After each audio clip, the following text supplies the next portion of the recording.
Hermanos, muy buenos días. Un gusto nuevamente verles a cada uno de ustedes a través de esta plataforma. Le doy gracias al Señor por esta tremenda oportunidad. Vamos a orar y vamos a compartir el día de hoy una reflexión en el Evangelio de Mateo en el capítulo 7. Señor, Dios del cielo y de la tierra, te doy las gracias porque nos permites volver a juntarnos, aunque sea a través de este medio, un medio digital. Gracias, Señor, por todo lo que estás haciendo. Gracias por traer luz a tu iglesia a nivel mundial. Gracias porque tus verdaderos hijos son alimentados desde el cielo por ti cada día. Te ruego, Señor, que tú en el día de hoy también, conforme a tus propósitos, nos guíes con tu Espíritu Santo y a cada uno, de acuerdo a su necesidad o a lo que tú quieras entregarle, sea hecho para tu gloria en el nombre de Jesús. Amén. Queridos, quiero compartir un texto que se encuentra en Mateo capítulo 7, verso 21 al 23. Mateo capítulo 7, verso 21 al 23. No todo el que me dice Señor, Señor, entrará en el reino de los cielos, sino el que hace la voluntad de mi Padre que está en los cielos. Muchos me dirán en aquel día, Señor, Señor, ¿no profetizamos en tu nombre y en tu nombre echamos fuera demonios y en tu nombre hicimos muchos milagros? Y entonces les declararé, nunca os conocí, apartaos de mí, hacedores de maldad. Yo he compartido en alguna otra oportunidad respecto a este mismo texto, pero hay algunas ideas y algunos pensamientos que me han llevado a reflexionar, especialmente durante esta semana. Y especialmente en relación al mensaje de la semana pasada, a lo que compartió Elías en algún momento, acerca de todo para la gloria de Dios. Y recordaba que cuando yo era niño, en forma muy cándida, muy inocente,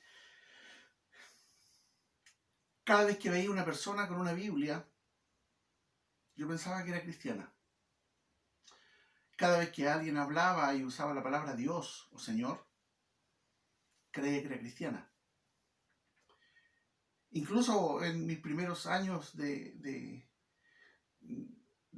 convertido, cuando estaba en la ciudad de Santiago y subía a algún vehículo de transporte público y veía a alguien con una Biblia, yo me alegraba mucho y lo único que quería era conversar con él, porque decía, es un hermano en Cristo. Y me alegraba muchísimo, sentía un profundo gozo de ver que habían otras personas que también lo eran, hasta que recuerdo en una oportunidad haber conversado con uno de ellos. Y le digo, ¿tú eres cristiano? Me dijo, no.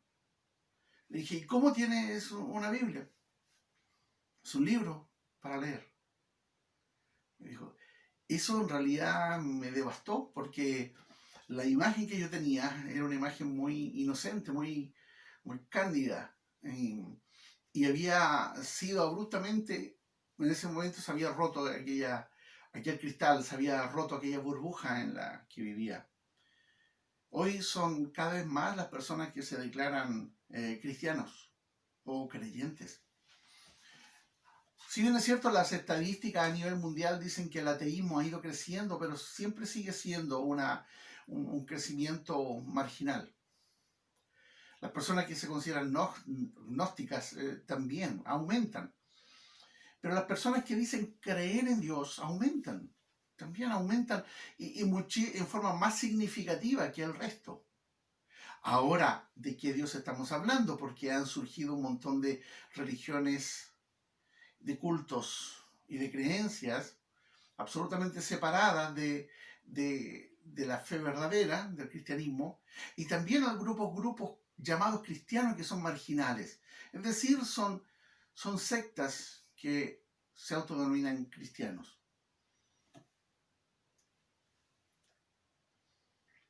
Ha aumentado la maldad, es verdad.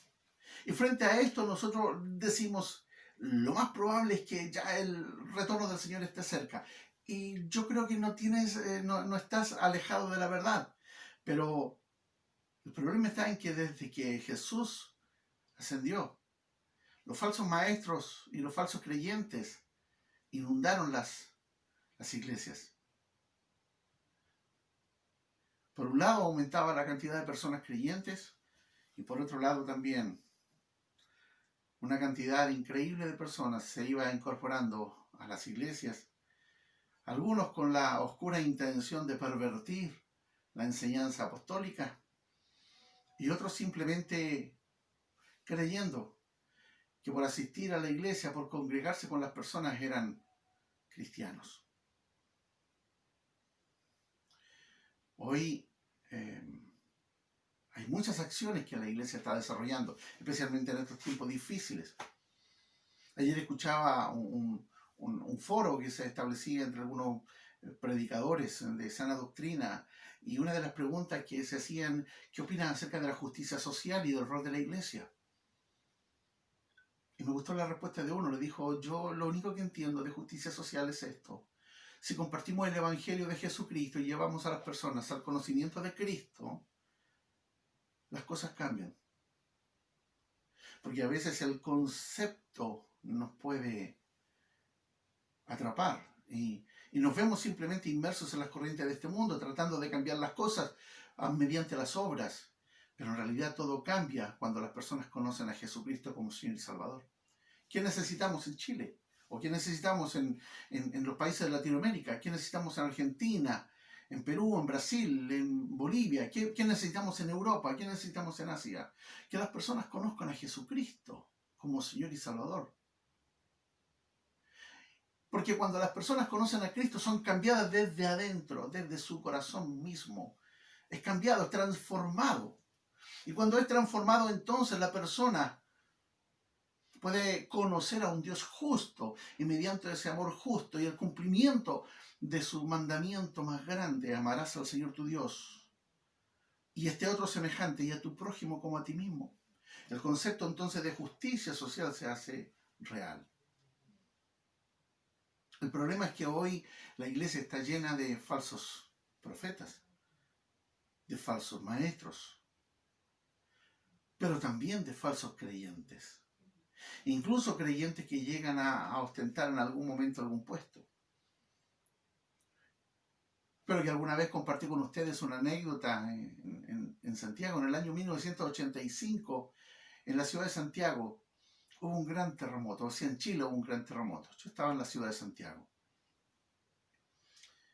Mi esposa, en aquellos tiempos,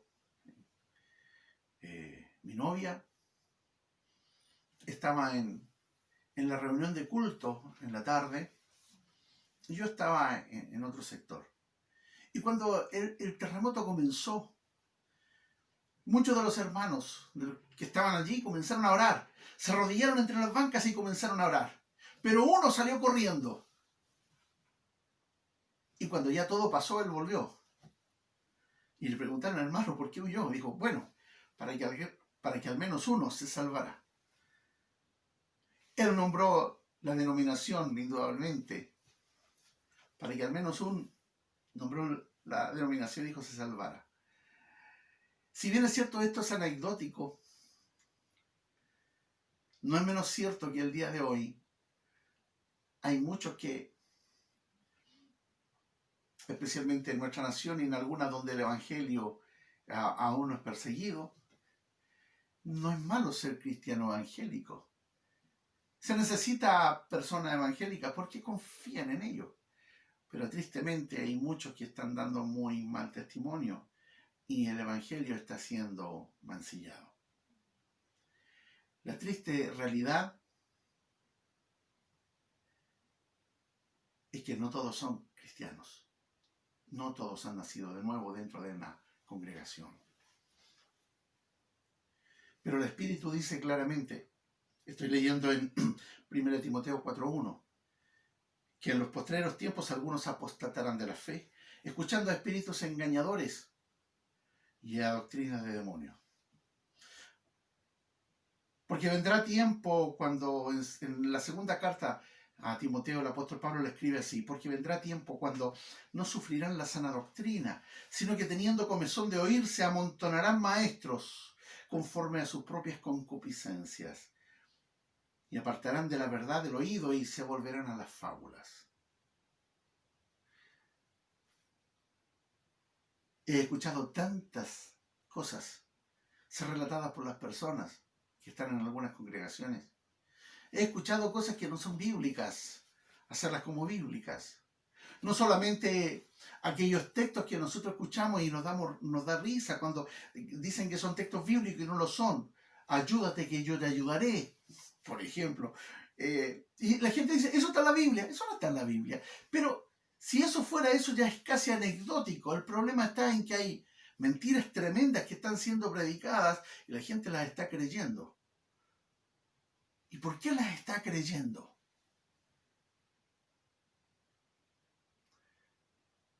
Porque hay alguien que no les está guiando. Y ese que no le está guiando es el Espíritu Santo. Porque el verdadero creyente es guiado en todo por el Espíritu Santo.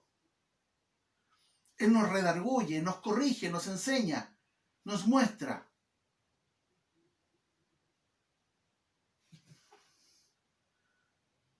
Un pastor dijo en alguna oportunidad, en un mensaje, son inocentes los que siguen a los falsos maestros.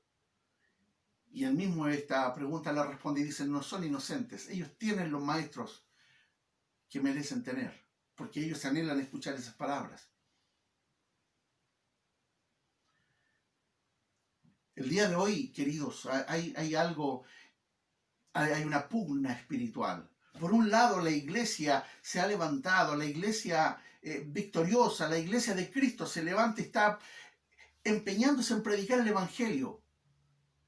Y están usando las redes sociales para predicar el Evangelio.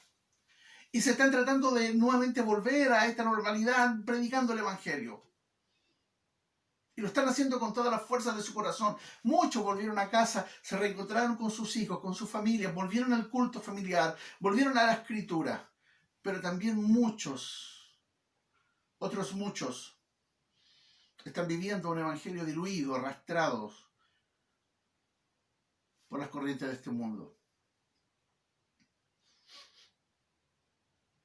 La feminización de la iglesia, el movimiento feminista traspasando las barreras del cristianismo, sacando su propia Biblia, la Biblia, no voy a decir la Biblia de la mujer porque creo que hay algunas versiones de la Reina Valera 1960 que dice eso y apunta específicamente a eso, pero yo quiero decir algo. La Biblia, es la palabra de Dios, independiente de que quieran decir la Biblia del pastor, la Biblia del misionero, la Biblia... No, la palabra de Dios es una sola. Pero sí han salido otras versiones reinterpretando la escritura para darle sentido, por ejemplo, al movimiento feminista, para darle sentido al movimiento LGTBI, para darle sentido a las minorías étnicas, para darle sentido, para que ellos tengan algo de donde agarrarse. Cuando la Biblia es suficiente, la palabra de Dios es suficiente, contiene el Evangelio que provoca salvación, que produce un cambio profundo en la vida del hombre. Cualquiera que les enseñe, dice el apóstol, otro evangelio sea maldito, sea anatema. No se puede cambiar la palabra de Dios, no se puede cambiar el evangelio. Ahora, han aparecido doctrinas extrañas que están corrompiendo la mente, el espíritu de los hombres y mujeres que buscan algo. Alguien a esta altura podrá preguntarse, pastor, ¿y por qué está compartiendo esto? Porque quiero hacer un llamado profundo a que examines tu corazón. Y examines tu corazón y diga, ¿a quién estoy sirviendo? Hay muchos que se conectan con nosotros de distintas partes. Mi llamado es este, querido amigo, querido hermano. Examina tu corazón. ¿Cuál es la razón por la que estás? Y los que están escuchando o viendo este video, ¿cuál es la razón por la que tú escuchas este mensaje? Te congregas en alguna iglesia. ¿Es para aquietar simplemente tu corazón? Porque algo extraordinario ha ocurrido dentro de ti. Ser perdonado. Hay señales y doctrinas extrañas. Estas señales han acompañado desde el principio el desarrollo de la iglesia, pero se hace evidente que a medida que transcurre el tiempo, cada vez son más y más estas doctrinas que dominan o intentan dominar el corazón de los cristianos. Intentan permear la sana doctrina y arrastrar a las personas fuera. Como alguna vez lo compartí, hablando con un joven, y él decía, estoy esperando que Dios me dé una señal del cielo. Sí, ¿para qué? Para encontrar una novia. Ah. ¿Y cuál es la señal que estás esperando? Bueno, yo le dije al Señor, Señor, si mañana amanece nublado, entenderé que es una señal tuya. Y si amanece despejado, no lo es.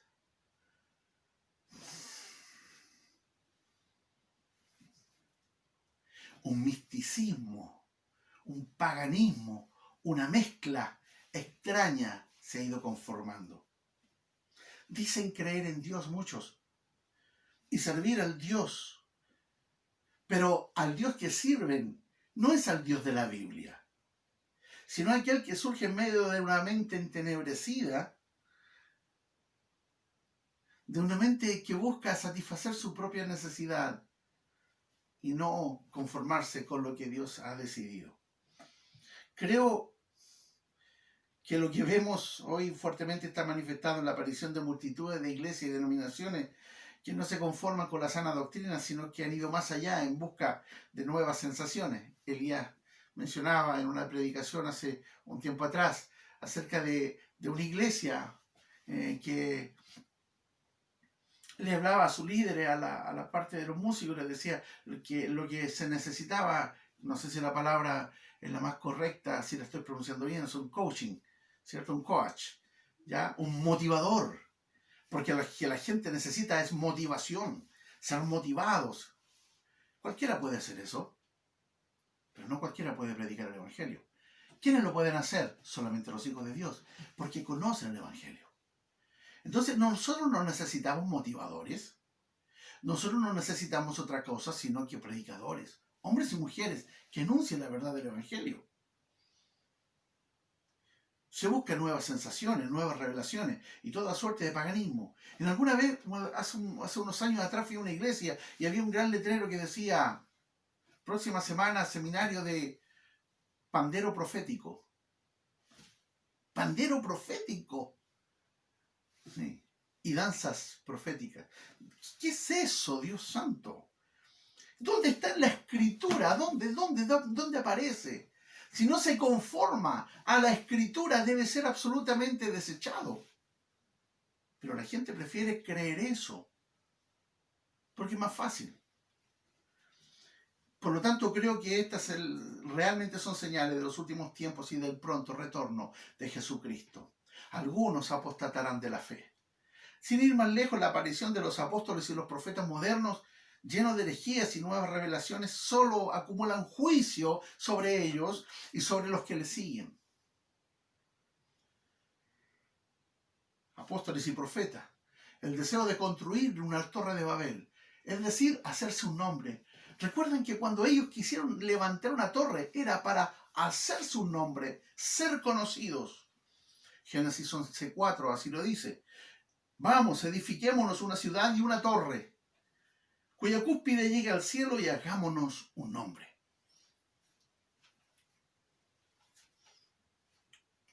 A pesar de lo declarado por la Escritura, insisten en buscar poder, fama. Y no solamente ellos, sino que lamentablemente dentro de la práctica de la Iglesia hay algunas manifestaciones que son atribuidas al Espíritu Santo sin ninguna prueba bíblica y que al final son una burla para la deidad. Hombres y mujeres que buscan experiencias sobrenaturales y viven en las historias sobrenaturales. Hace poco escuchaba a un predicador y él decía, si te dicen, Dios me dijo, normalmente le vamos a escuchar. ¿Dónde está la prueba bíblica? Aunque no esté, le vamos a escuchar. Si dice, soñé, normalmente le vamos a escuchar. ¿Dónde está la prueba bíblica de que eso fue vivo, de que eso era algo de Dios? Si dice, tuvo una visión, le vamos a escuchar. Y lamentablemente entran muchas cosas sin ninguna prueba bíblica, ningún sustento bíblico ni escritural, pero las estamos creyendo como si fueran revelación de Dios.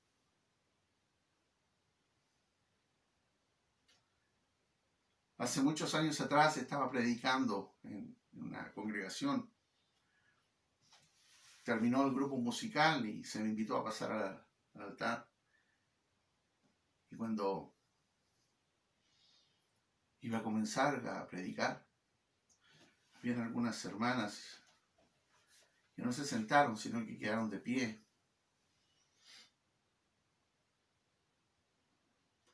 Haciendo algunas cosas.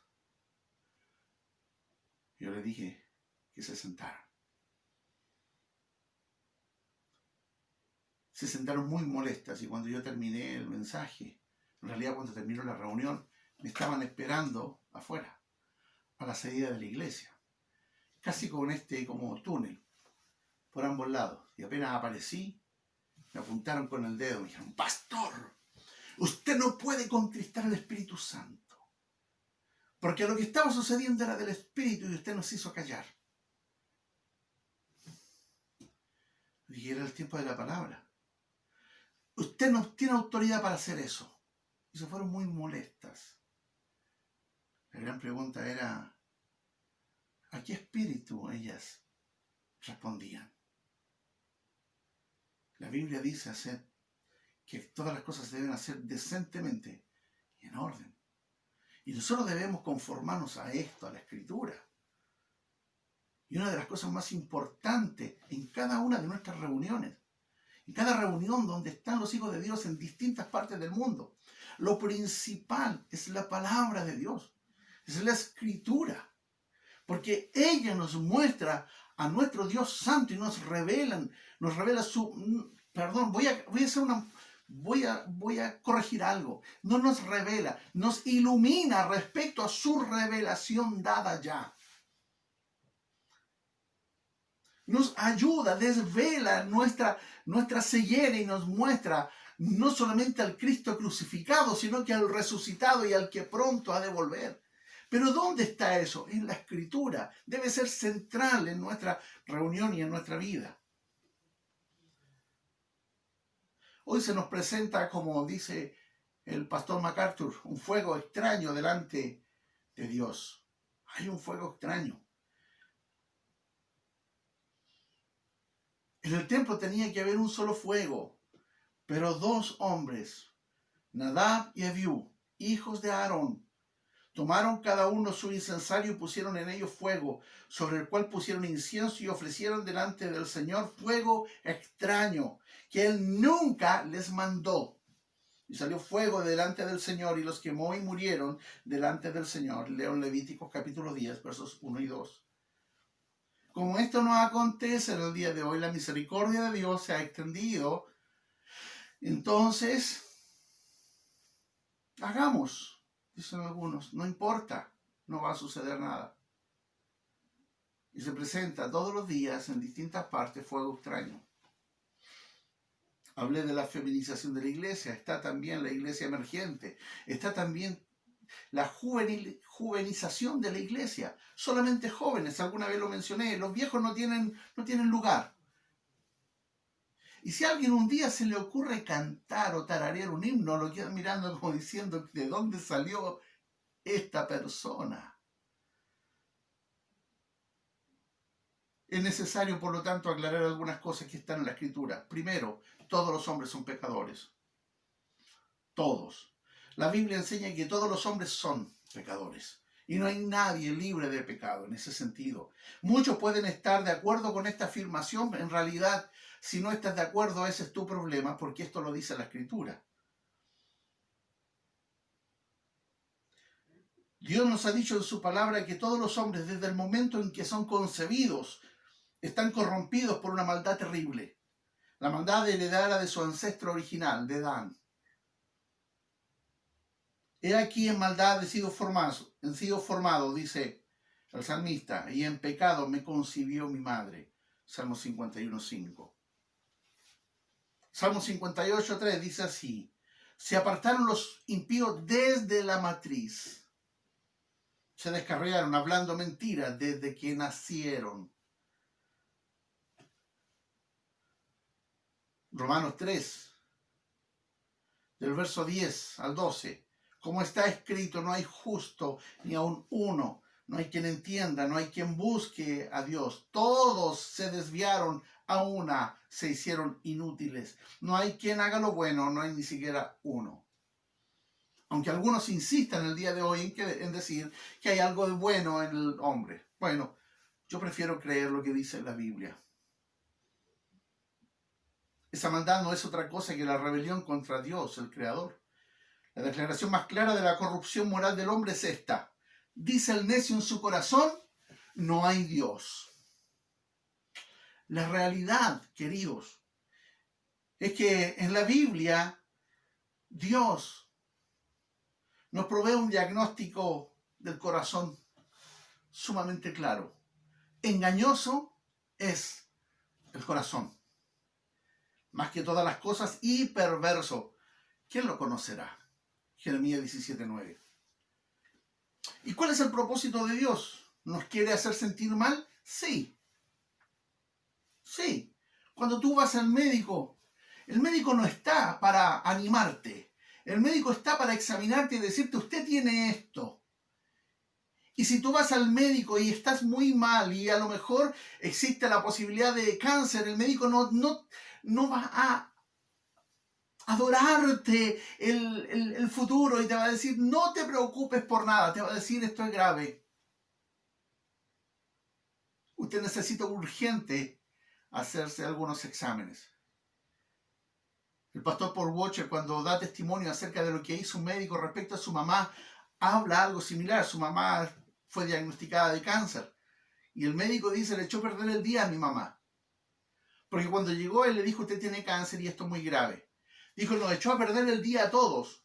Pero esa es la función del médico. Y lo que Dios hace a través de su palabra es denunciar el pecado y hacernos sentir mal.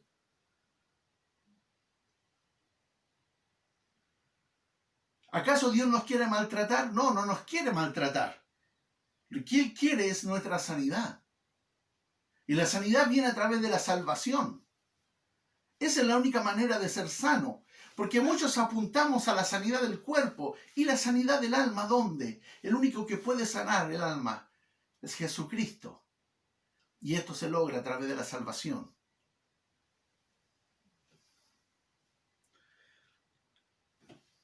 Todos estábamos desviados absolutamente. Dios nos encontró y nos salvó. Por causa de nuestro pecado, todo hombre y toda mujer sin Cristo se ha constituido un enemigo de Dios y está bajo su ira. Romanos 5:10 así lo dice. Porque si siendo enemigos fuimos reconciliados con Dios por la muerte de su Hijo, mucho más estando reconciliados seremos salvos por su ira. Salvos de la ira, del juicio de Dios. El decirnos la verdad tiene el propósito de que nos arrepintamos. Esta verdad aquí está escrita en la Biblia, pero se hace necesario que tu amigo, tu hermano, hermana en Cristo, compartas esta verdad con otros. Hace años atrás,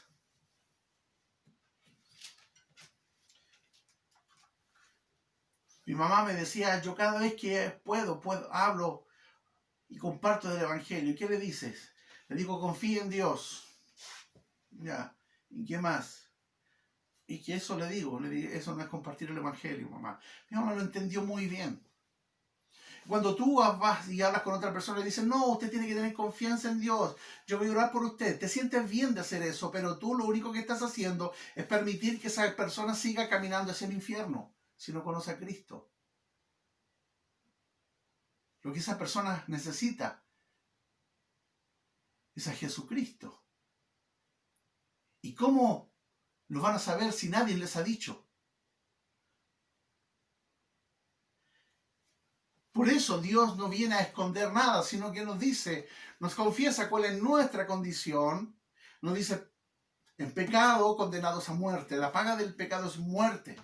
Lo dice, para hacernos sentir mal, para que reaccionemos frente a esto. Muchos han enseñado que un pecador puede ser salvo solamente por creer en Cristo como Salvador a través de una confesión. Repite conmigo. Más de alguna oportunidad lo he compartido nuevamente. Repite conmigo. Alguna vez lo hice yo también. Le decía, repite conmigo. Y después me sentía muy contento porque la persona había repetido algo. Pero su vida no estaba transformada, no había ningún cambio evidente en ella, no había testimonio de cambio, pero nosotros quedamos entonces en nuestro corazón con la satisfacción de, no, que se convirtió. Lo escuché decirlo. El testimonio de una persona cambiada es su vida. Es una vida que sirve, es una vida de obediencia, es una vida que honra al Señor. Para ser salvo, necesariamente tiene que arrepentirse. Cuando el hijo pródigo volvió en sí, es decir, cuando se dio cuenta de su verdadera situación, cuando dejó de taparse los ojos de la realidad y pudo ver lo que estaba sucediendo realmente con su vida,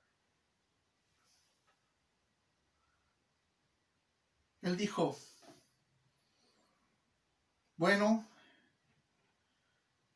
me levantaré e iré donde mi padre. Se dio cuenta hasta dónde había llegado, lo bajo en lo que estaba, en la sociedad en la que se encontraba. Se hace necesario que entonces nuestra predicación y lo que nosotros comprendamos es esto, que estamos llamados permanentemente, tú que eres creyente, a escuchar la voz del Espíritu Santo y decirle, Dios, abre mis ojos todos los días. Dios, guíame hacia toda verdad y hacia toda justicia. Pero también di, Dios, dame la oportunidad de compartir el Evangelio con alguien el día de hoy. No para decirle, sabes, estoy orando por ti. Al único que hace sentir bien es a ti mismo. Y la otra persona sigue muerta en pecados. Y se va a sentir justificada por tus palabras. Pero tú no puedes justificar a nadie. El que justifica es Jesucristo a través de la salvación. Por lo tanto, dile la verdad. El primer paso para el arrepentimiento que Dios le da a un pecador es abrir sus ojos a la realidad espiritual. No basta con confesar. Es volverse del pecado a Dios. Me levantaré e iré a mi padre, dijo el hijo pródigo. Ese joven se dio cuenta de que la única posibilidad que tenía era volver. Y era ir. Decirle, Señor, yo me metí solo en estos problemas. Tú nunca me metiste en esto. Esto es culpa mía. Perdóname. El verdadero arrepentimiento es aquel por el cual el pecador sabe que no hay nada que le pueda ofrecer él a Dios para pagar la deuda que tiene con él. Igualmente no hay nada que podamos ofrecer para apaciguar la ira de un Dios justo y bueno por causa de nuestros pecados. Lo único que queda es ir delante del trono celestial y clamar por misericordia. Hace poco escuché, es posible que ustedes también lo hayan hecho, escuché un comentario que hace un pastor español a un predicador venezolano, muy conocido en Venezuela, fue candidato incluso a la República. Y este predicador venezolano, este pastor, si es que puede ser llamado pastor, ¿sabe cuál fue su mensaje? Que Judas había sido salvo, que Judas había arrepentido.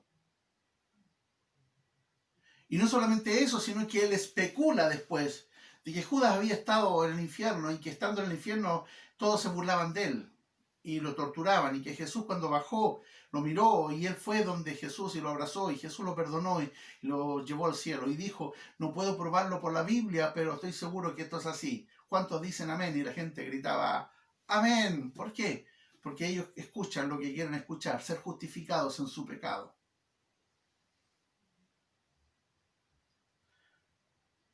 El verdadero arrepentimiento es aquel donde no tengo nada, porque Dios lo tiene todo.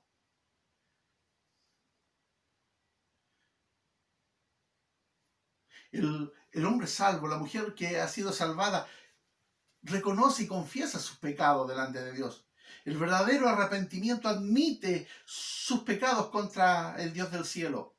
El verdadero arrepentimiento admite que nuestros pecados es una ofensa a Dios y que no hay pecados ni buenos, ni malos, ni blancos, ni grises. El pecado es rebelión contra Dios y está prohibido. Es una afrenta al Dios Santo y uno debe arrepentirse de sus pecados para ser perdonado.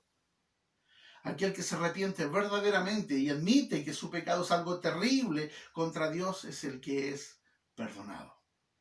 Esta es la verdadera conversión, un cambio de mente, un cambio de corazón, un volverse del pecado a Dios. Quiero ir concluyendo ya con un par de ideas más. ¿Por qué comparto esto? Algunos se preguntarán. Pastor, sí, pero ¿por qué? Porque no todo aquel que me dice Señor, Señor, entrará en el reino de los cielos, dice la Escritura, sino el que hace la voluntad de mi Padre que está en los cielos. Muchos me dirán en el día del juicio, Señor, Señor, ¿no profetizamos en tu nombre? Y en tu nombre echamos fuera demonios, y en tu nombre hicimos muchos milagros. Y le podría agregar algunas cosas más, podría decir, y en tu nombre no dimos alimentos para los pobres, y en tu nombre no diezmamos, y en tu nombre no cantamos, y en tu nombre no integramos un ministerio, y en tu nombre no me conectaba con una iglesia, y en tu nombre no me sentí incluso emocionado alguna vez. Y el Señor le dirá, apartados de mí, nunca os conocí.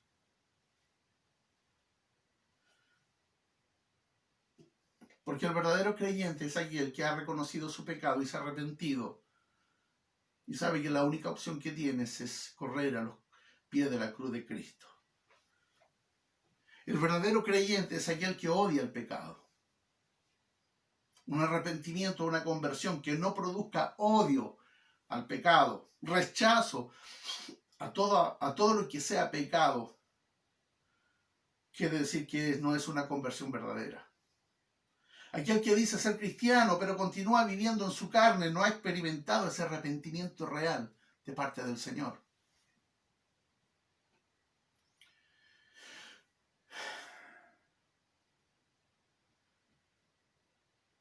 Supongo que me están escuchando, ¿cierto? Les hago un llamado a todos ustedes, a todos los que están escuchando, a que examinen su propia vida y su propio corazón. El que es salvo no practica el pecado. Hay que entender esto. El apóstol Juan, escribiendo en su primera carta, dice así: el que practica el pecado es del diablo, porque el diablo peca desde el principio. Y para esto apareció el Hijo de Dios, para deshacer las obras del diablo.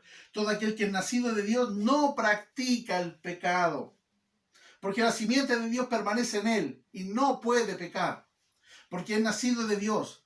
En esto se manifiestan los hijos de Dios y los hijos del diablo. Todo aquel que no hace justicia y que no ama a su hermano no es de Dios. Sabemos que todo aquel que ha nacido de Dios no practica el pecado, pues aquel que fue engendrado por Dios le guarda y el maligno no le toca. El salvo, el creyente verdadero, no practica el pecado. Pastor, ¿esto quiere decir que es imposible pecar? No estoy diciendo eso. Pero ya no ama el pecado, sino que se siente podrido, se siente horrible, se siente mal, se siente enfermo. Se llega a pecar y corre a los pies de Cristo para ser perdonado, porque su naturaleza ha cambiado. Si a ti te da lo mismo, quiere decir que tú nunca has conocido a Jesucristo como Señor y Salvador y estás en grave peligro, vas camino al infierno. Y aunque estés en una iglesia, no sirve de nada. No sirve de nada ser miembro de una iglesia o participar en una iglesia si no te has arrepentido de tus pecados, si no has ido a los pies de Cristo. El que es salvo obedece los mandamientos de Dios. Es decir, no solamente se arrepiente, no solamente odia el pecado, sino que también obedece la palabra de Dios. En Lucas capítulo 6, verso 46 en adelante, el Señor dijo así: ¿por qué me llamáis Señor, Señor, y no hacéis lo que yo os digo? Todo aquel que viene a mí y oye mis palabras y las hace, os indicaré a qué es semejante. Es semejante al hombre que al edificar una casa cavó y ahondó y puso el fundamento sobre la roca. Y cuando vino una inundación, el río dio con ímpetu contra aquella casa, pero no la pudo mover porque estaba fundada sobre la roca. Es semejante a eso, dice. ¿Por qué me llamas Señor, Señor? Te pregunto a ti también, ¿por qué llamas al Señor y lo declaras como Señor de tu vida? ¿Por qué hablas de Dios? ¿Por qué dices amén? ¿Eres salvo realmente? ¿Te has arrepentido de tus pecados? Odias el pecado, odias pecar. Te sientes mal cuando cedes a la tentación, corres a los pies de Cristo. O simplemente estás acostumbrado a conectarte con una iglesia y sentirte ahí en la comodidad del hogar, sentir que todo está bien. El hombre y la mujer salvos, verdaderos, dan fruto, muestran fruto. Siguiendo en Lucas, en el capítulo 6 dice, no es buen árbol el que da malos frutos, ni árbol malo el que da buenos frutos, porque cada árbol se conoce por su fruto. Pues no se cosechan higos de los espinos, ni las zarzas se vendimian uvas. Si tú eres creyente, es el fruto que se va a ver, es el fruto del Espíritu. Amor, gozo, paz, paciencia, templanza, mansedumbre. Si tú no eres hijo de Dios, lo único que se va a manifestar son las características propias de la carne. Ira, pleitos, celos, herejías, contiendas, blasfemias, palabras deshonestas. La pregunta nuevamente que te hago es, ¿eres salvo? Años atrás hice esta misma pregunta en una reunión. Te lo vuelvo a preguntar, ¿eres salvo? ¿Eres salva? ¿Te has arrepentido de tus pecados?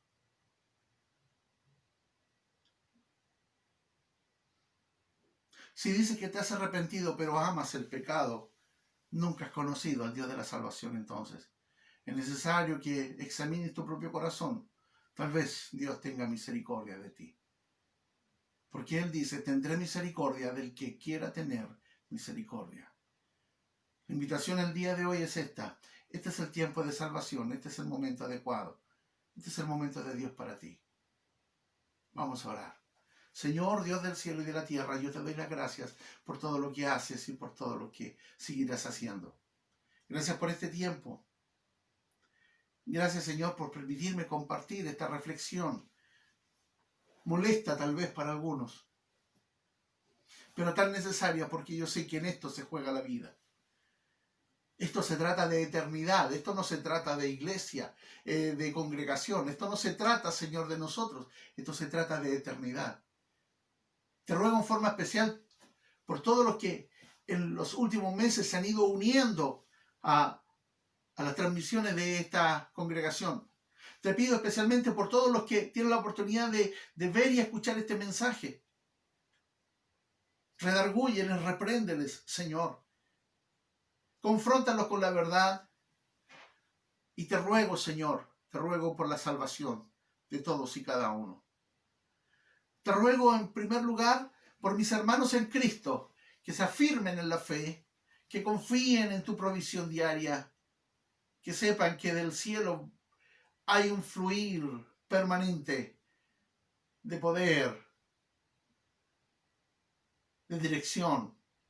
Es a través, Señor, de tu palabra iluminada para nosotros el día de hoy. Te ruego por los amigos y amigas que nos ven y nos escuchan. Te ruego para que ellos puedan, Señor, examinar su vida y arrepentirse,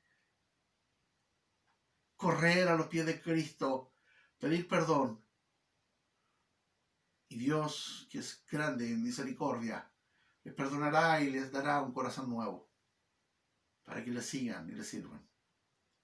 Te ruego por aquellos que están a medias aguas, que no saben qué pasa con su vida. Te ruego que les dirijas, Señor, a través de tu Espíritu Santo a la palabra, les muestres y les reveles. Para tu gloria todas las cosas en el nombre de Jesús. Amén y amén. Hermanos y amigos, Dios les bendiga. Si te gustó este video, dale like y suscríbete a nuestras redes sociales. Que Dios te bendiga.